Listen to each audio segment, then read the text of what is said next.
కాలచంద్రికా గురు కరుణా స్పందితా గంగాజరి ప్రవాహికా బోధామృత ప్రసాదితా సహనశీల భూస్వరూప జ్ఞాన దివ్యదాయక అగ్నివాయు సమ్మిశ్రిత జీవనోద్ధారక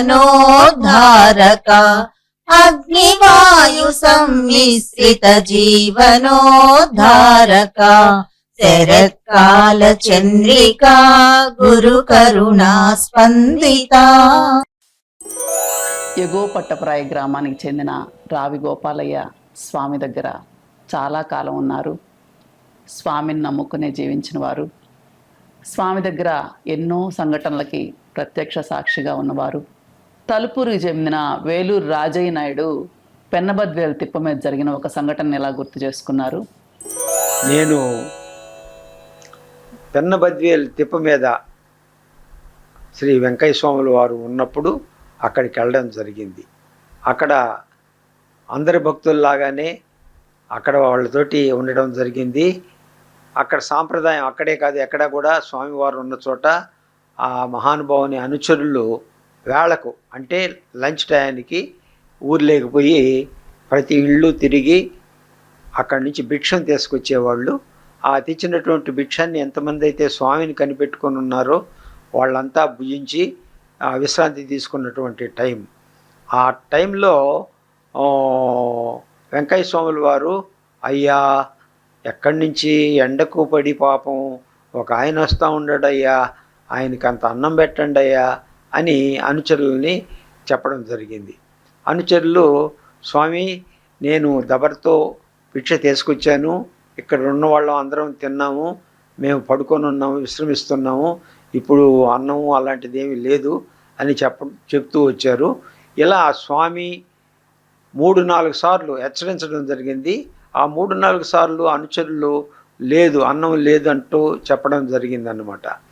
ఈ డిస్కషన్స్ ఇలా జరుగుతూ ఉన్నప్పుడే ఆ అతిథి ఎవరైతే ఎండకు పడి వచ్చారో ఆయన ఎవరో కాదు, అయిపోయినేని శేషం నాయుడు, తలుపూరు చెల్లుపల్లి గ్రామం. అక్కడి నుంచి ఆయన జీవాలంటే గొర్రెలు, షీప్, అవి కనిపించని కారణంగా అవి వెతుక్కుంటూ ఎండకు పడి రావడం జరిగింది. ఆ క్షణం అక్కడికి వచ్చిన తర్వాత, అయ్యా ఆయనకు కొంచెం నీళ్ళు ఇచ్చి అంత భోజనం పెట్టండి అయ్యా అని మళ్ళీ ఈయన ఫైనల్గా స్వాముల వారు చెప్పడం జరిగింది. అప్పుడు ఈ అనుచరుల్లో ఒక అతను లేచొచ్చి కొంచెం కటువుగా స్వామివారితో అన్నారు, ఏంది స్వామి నువ్వు ఈ విధంగా చెప్తున్నావు, నేను చెప్తున్నాను కదా, నేను వెళ్ళి భోజనం తీసుకొచ్చింది అయిపోయింది, మేమంతా తినేసాము, ఒట్టి దబరుంది అక్కడ, మేము ఎక్కడి నుంచి తీసుకొచ్చి ఇప్పుడు ఎవరు పెడతారు మాకు అన్నం పోతేను అని కొంచెం కటువుగా గట్టిగా చెప్పడం జరిగితే, లేదయ్యా పోయి చూడయ్యా, ఒక మనిషి అన్నం ఉంటుంది పోయ్యా, ఇది పెట్టయ్యా పాపం ఆయనకి అని స్వామివారు హెచ్చరించడం జరిగింది. నిజంగా వెళ్ళి ఆ దబన్ మీద మోతెత్తి చూసేటప్పటికి ఫుల్ ఒక మనిషి భోజనం తృప్తికరంగా ఉండడం జరిగింది. ఆ వచ్చినటువంటి అతిథికి ఆకు వేసి అన్నం పెట్టడం జరిగింది. అది నిజంగా అద్భుత లీల కాక మరి ఏమవుతుంది, మహనీయుని యొక్క కృపా కటాక్షం ఆ విధంగా కూడా చూడడం జరిగిందనమాట. ఒక జగద్విఖ్యాతమైన గొప్ప సంఘటన ఇది. రామాయణంలో భరద్వాజుడి విందు నుంచి వెంకయ్య స్వామి అనేక మంది ద్వారా ప్రకటన చేసినటువంటి పరమాద్భుత దివ్య వరప్రసాదం ఏంటంటే, అక్కడున్న ఆహారం కొన్ని మెతుకులు ఎంతోమందికి పుష్కలంగా సరిపోవటం. దానికి ప్రత్యక్షంగా మన సోదరుడు వేలూరు రాజయ్య నాయుడు గారు ఆ సమయానికి అక్కడ ఉండడం, ఆయనే కాదు ఇంకా చాలామంది చెప్పారు, ముఖ్యంగా గోపాలయ్య చెప్పాడు. ఈ సంఘటన మనకు గోపాలయ్యే చెప్పాడు. తానే ఏ విధంగా స్పందించాడు, ఏం చేస్తామనుకున్నది, చివరికి వచ్చి స్వామి చెబితే చూస్తే ఆహారం ఉన్నది, అక్షయమైన ఆహారం. స్వామి సాన్నిధ్యంలో ఆహార పాత్ర అక్షయ పాత్ర కావటం, అది తిన్నవాళ్ళు ధన్యులు, అది చూచిన వాళ్ళు ధన్యులు, ఇప్పుడు విన్న మనం ధన్యులం.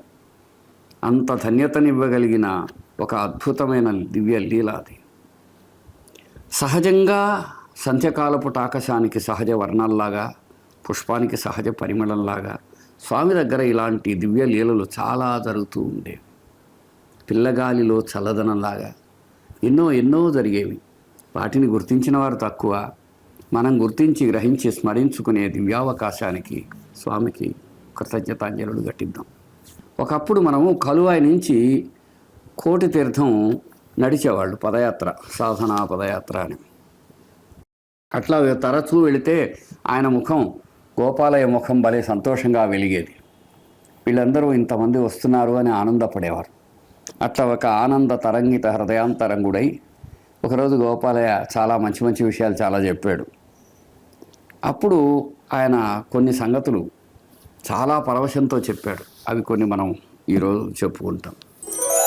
అప్పుడు జావ దాక్కు ఉంటూ ఉన్నాం. స్వామి మీరు జావ దాగని పోయారు. ఇప్పుడు రాత్రుల్లో పగులాయని అడిగాడు. సహజంగా అనుకునే వాళ్ళకి ఏంటంటే ఈయన వయసు అయిపోయింది పాపం అనుకునే లెక్క. వేమన కూడా అంటాడు, పగలు రేయి మరసి భావంబు తను మరసి ఉన్న అతడు ఉత్తమ యోగిరా అంటాడు. పగలు లేదు మాపులు లేదు అట్లా.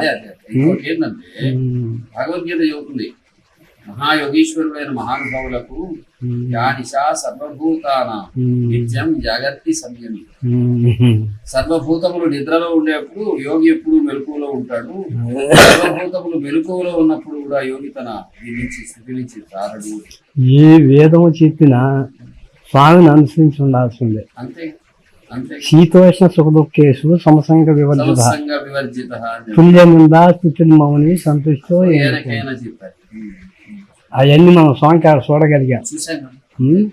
పెట్టినా పెట్టకపోయినా, తిట్టినా పొగినా కొట్టినా అందుకే సమానంగా ఉండేవాడు యోగి. అవి ఏ వేదం ఎత్తుకున్నా ఈయనకు లోపడే ఉంటది. అసలు నిజంగా ఏంటంటే ఆ దృష్టికోణంలో కూడా రాద్దామని అనుకుంటాను. ఎట్లా అంటే ఒక ఆయన టీచర్ అన్నారు. ఆయన టీచింగ్ కోర్స్ చదువుకొని ఒక దగ్గర ఉద్యోగం ఉంటే టీచర్. ఆయన ఇంజనీరింగ్ చదివితే ఇంజనీర్, డాక్టర్ కోర్స్ అంటే డాక్టర్. అట్లా ఈయన అవధూత కోర్సు చదివాడు. అంటే ఆయన జ్ఞానంతో అవధూత కోర్సు పూర్తయింది. అవధూత లక్షణాలు ఆయన ఉంటాయి. అవధూత అంటే దీనికి సాంఖ్యం, తారకం, అమనస్కం, పరిపూర్ణం. ఒకప్పుడు అవధూత స్వామి, తర్వాత పూర్ణ పురుషుడు. ఆశపోయిన కూడా అవధూత ఎవడైనా ఆయన అవతల స్థితిలో ఉన్నాడు. ఆయన తన స్థితి గురించి చెప్తాడు కదా, ఈ ముఖం చూసినాడు పాపం ఎక్కడిదని, సూర్యచంద్రుడు ఉండేంత వరకు ఉండేదే కదయ్యా. అందులో అంత హోమం వేసిన వాళ్ళు ఇండియాలో ఎవరూ లేరని తేల్చింది. 5 రాత్రులు పగులు అనకుండా 17 సంవత్సరాలు భోజనం లేకుండా రాగి జావ తాగుతూ 17 నిద్ర లేకుండా ఎవరు ఆ పని చేయలేరు, మానవులుగా చేయలేరు. అది యోగ బలం. అట్లా చాలా అతీతమైన స్థితి. అందువల్ల ఎంత పెద్దోళ్ళు అంత అర్థం కాదు ప్రపంచానికి. అర్థమైతే వాళ్ళు కొంచెం ఇబ్బంది పెట్టదు జనాలు. చెప్పుకున్నాడు కదా రంగనాయకుడు స్వామి జరిగినట్టు. అట్లా అట్లా ఇది సూర్యచంద్రుల వరకు జరుగుద్దని చెప్పాడు అశ్విని కూడా. ఇట్లాంటి ఎంతమంది మారిపోతారో ఏమో చెప్పలేము. ఇక్కడ ఎవరేది కూరుకుంటే నెరవేరుతుంది. ఇది సూర్యచంద్రులంత వరకు జరుగుద్దయ్యా అని ఆయనే చెప్పుకుంటాడు. అప్పుడు మాకు కూడా అర్థమయ్యేది కాదు కొన్ని. అతీతం అమ్మకి ఎంతకాలం ఉన్నా అతీతం అనే వ్యవహారం. మీరు భగవద్గీత చదివేదా స్వామి దగ్గర?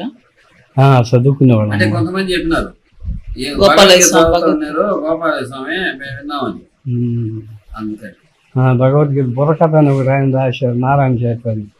అది చెప్పుకోండి భజనలు బాగా అనుభవం. అది ఈ భగవద్గీత చదువుకునే స్వామి భజనలో ఏ పాటలు ఎక్కువ బాగా ఇష్టపడేవాడు? రామదాస్ పాటల్లో ఒకటి పాడుతుంటే ఒప్పుకునేవాడు కాదు. ఏది? నన్ను బ్రోవమని చెప్పాలి. ఆ పాట ఆయన ఒప్పుకునేవాడు కాదు. ఎందుకనంటే దాంతో ఆమె అది కాస్త శృంగారంగా ఉంటుంది. దాంట్లో చాలా భావార్థం ఉంటుంది. అవును, అంతరార్థం ఎంత ఉన్నా స్వామి మాత్రం ఒప్పుకోడు. అవును. ఏది ఇష్టపడేవాడు? కీర్తనలు, రామదాస్ కీర్తనలు అయినా, తర్వాత తత్వాలైనా, అది కూడా మనం మనస్ఫూర్తిగా భక్తిభావంతో చేస్తేనే. అక్కడ గుండ్లపాడు అని ఒక ఊరు ఉంది, నెల్లూరు కింద. గుండ్లపాడు తెలుసు. అక్కడ వాడు భజనకు వచ్చారు పౌర్ణానికి ఒక టూరి. భోజనాలు అయిన తర్వాత మైకి పెట్టి భజన ప్రారంభం చేశాడు. స్వామి మమ్మల్ని పిలిచాడు. అరిసేది ఏంది అని అడిగాడు. అది మైక్ అంటారు స్వామి, అందరికి వినపడేదానికి. వాళ్ళు తెచ్చుకొని చేసుకుంటానంటే అది లేకుండా భజన చేసుకోమని చెప్పాడు. తెచ్చుకున్నామని సభలు తగ్గించి చేసుకున్నారు. తెల్లవాజులు ఒకరి మీద ఒకరు ఎగిరి పాడారు. 5:30, 6 ఆ ప్రాంతంలో వచ్చి స్వామి మాకు భజన ఫలితం ఒక సీటీ రాసిమని అడిగారు. అయ్యా వాళ్ళు చేసిన దుంగులు భజన అని అడిగాడు. అట్లా ఉంటుంది. స్వామికి నామం అన్నా భజన చేయడం అన్నా ఇష్టం. కానీ ఆ భజన భావయుక్తంగా భక్తియుక్తంగా ఉంటేనే ఇష్టం. అది లేకపోతే ఆయనకి ఇష్టం లేదు. ఒకసారి ఎవరో వచ్చి ఆర్భాట భజన చేశారు. రాత్రంతా అరిచారు, రంకెలు వేశారు, కేకలు వేశారు. అబ్బో మైకు పెట్టి ఒకటే, అయ్యా మైకు తగ్గించమన్నారు. ఆయన ఎప్పుడు అనడట. సరే మొత్తం మీద వాళ్ళు తగ్గించారు కానీ పూర్తిగా ఆపల. మొత్తానికంటే గౌరవించినట్టే గౌరవించకపోవటం. సరే ఏదో ఒకటి అయిపోయింది, తెల్లవారింది. స్వామి గౌరవపూర్వకంగా వాళ్ళకి ఆశీర్వాద చీటీ రాసిస్తారేమోనని అక్కడికి వెళితే, స్వామి వాళ్ళకి ఏమన్నా రాసిమ్మంటారా అని అడిగాడు గోపాలయ్య. స్వామివారు అన్నారు, అది డుబుక్కు డుబుక్కు భజన అయ్యా. అంటే వాదుకు మాదుకు, నువ్వు ఒకటంటే నేను 2 అంట, తలుపు చెక్కతో తానిట్టంటే తమలపాకుతో నేను ఇట్టంట అని. అట్లా వాదుకు వాదుకు భజన చేశారన్నమాట. అంటే భక్తితో చేయనిది భజన కాదని స్వామి భావం అన్నమాట. అక్కడ వాళ్ళు హృదయంలో గన భక్తి స్ఫోరకంగా ఎలా చేసినా శబ్దాలు ప్రధానం కాదు, రాగాలు ప్రధానం కాదు, అందులో ఉన్న భావమే ప్రధానం. భావ ప్రధానమైంది భక్తి అన్న తత్వం ఎరిగిన ముక్త పురుషుడు స్వామి. ఆ విషయం ఇక్కడ మనకు బయటపడింది. అట్లా ఎంతోమంది ప్రతి సంఘటనలో కూడా ఒక ఆధ్యాత్మిక రసస్ఫోరకమైన జ్ఞానభానోదయం మనకి లభిస్తూ ఉంటుంది. కాబట్టి మనం ఎంతో ధన్యులమైనటువంటి పవిత్రమైన ఈ శుభ సందర్భంలో నిర్వహించుకుంటున్న సత్సంగం గురు కృపాస్వరూపము అని నమస్కరిస్తూ సత్సంగం కొనసాగించుకుందాం.